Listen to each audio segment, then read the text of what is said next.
And good morning. All right. I am thinking about the spiritual disciplines, I think, this morning. So the spiritual disciplines are any set of practices that are not comfortable, but which expand one's capacity, well, if you will, expand their spirit, in the sense of, you picture a child on the one hand who's impatient and imprompt, is impulsive. Their spirit is maybe willing, but their flesh is weak, that kind of thing. So they're dominated by their flesh. Whereas the individual with a strong spirit is one who dominates their flesh. Flesh meaning all those passions and desires that roil within us and tell us what to do.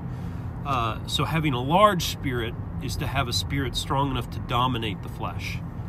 And you do that by practicing dominating the flesh. So you do things like fasting from either one substance or many.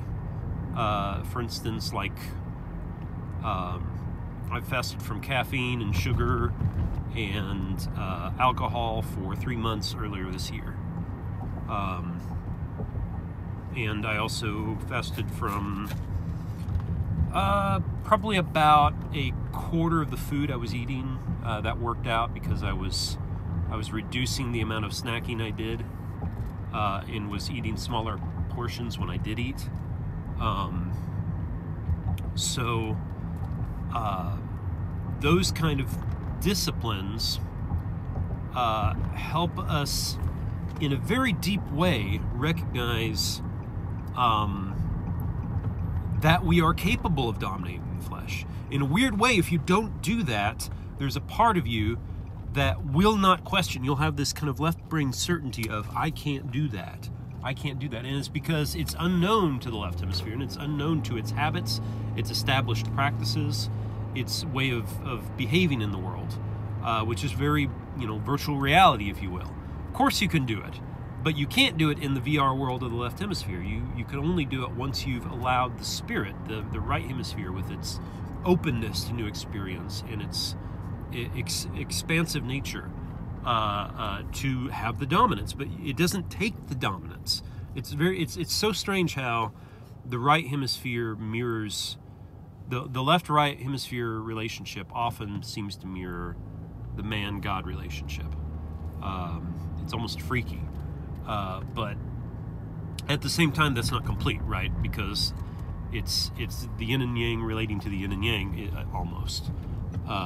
Only, well, except God is spirit. I'll have to think about that more. God is spirit, so I'll just have to think about that more. That's interesting. Anyway, I bring all this up because we've lost our sense of spiritual disciplines. And just FYI, thankfulness is a spiritual discipline. Being thankful, making a list every day of the things you're thankful for and why you're thankful for them. Even being thankful, and this is particularly true for addicts, being thankful for your struggles is very powerful. It is in some ways, recovering addicts are more spiritual than almost anybody else because they've earned it. They've worked through it. They've had to. They've been forced to. They've reached a bottom. And reaching a bottom is kind of a paradigm shift, right? It's the recognition that the left brain mode of being certain that what you were doing you can make work, even though it's destroying you. Hopefully, you don't have to get to the point of being destroyed, right? Gosh, it's amazing me how many levels I can use in McGilchrist's model to illuminate and talk about. I think there's something true, like deeply true, about his model. Anyway, I just started chapter 7 yesterday, and it's a very different shift from 1 through 6. And I'm looking forward to it, but I'm also wanting to go back and read the first section again, because it's phenomenal. Anyway, so what I wanted to do, let's see here, thankfulness, fasting, what used to be called charity, but now always gets translated to love, which is unfortunate because that's becoming an overpacked term, what I call an overpacked term. There's too many meanings stuffed into the word love. Charity is more clear. Charity is not feeling the emotion, but doing the act, right? The act of charity. And the act of charity can increase one's love, but if you're waiting to have love, to act charitably, you're missing the point of the spiritual discipline. Charity is a discipline that changes me as it helps the other person. And I could, you can look up the spiritual disciplines. There's books on it. There's at least 2 books I could recommend. I can't think of them off the top of my head right now, though. But all of that, I mentioned that we've lost our spiritual disciplines, and what I would say is this. So one of my greatest fears is that the power is going to go off, like permanently. This could happen because of an EMP. This could happen because, we've sucked our resources dry. That I don't know how far in the future, 50 years, 100 years.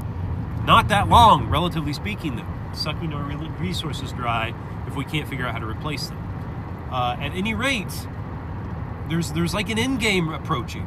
The end game of the way we're doing things right now. And if we're not steering away from that precipice, we're going to go freaking flying off of it.